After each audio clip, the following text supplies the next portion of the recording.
साहित्य संमेलनाचे कार्याध्यक्ष विनोद कुलकर्णी यांच्यावर हल्ल्याचा प्रयत्न झाला। एक हल्लेखोर नव्हता, अनेक जण होते, ते आले, त्यांनी विनोद कुलकर्णी यांना काळं फासलं आणि त्यांच्या हातामध्ये खरं तर कोयत्यासारखी शस्त्र सुद्धा होती, त्यामुळे त्यांचा हल्ला करण्याचा हा प्रयत्न होता असंच म्हणावं लागेल। खरं तर जे विनोद कुलकर्णी आहेत त्यांनाही माहित नाही की हा नेमका हल्ला कुणी केलाय। पोलीस या सगळ्या संदर्भात नेमकी काय तपास करतायत हे बघणं सुद्धा महत्त्वाचं असेल। पुन्हा एकदा विश्वास पाठक आपल्या सोबत आहेत, साहित्य संमेलनाचे अध्यक्ष आहेत ते, त्यांच्याशी बोलूयात। पाठक सर, आपण बघतोय धक्कादायक असा हा प्रकार म्हणावा लागेल। विनोद कुलकर्णी यांना हे काळं फासण्यात आलं, त्यांच्यावर हल्ल्याचा सुद्धा प्रयत्न झालाय। असं घडलं असेल तर ते दुर्दैवी आहे, असं व्हायला नको।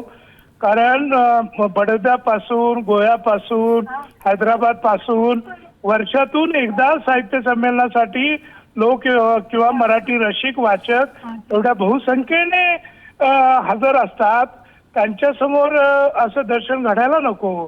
आणि आपण माय मराठीच्या सेवेसाठी एकत्र आलो असताना असे प्रकार योग्य नाहीत। हो, विश्वास पाटील सर, नेमकं काय वाटतं तुम्हाला, कोणी हा हल्ला केला असावा?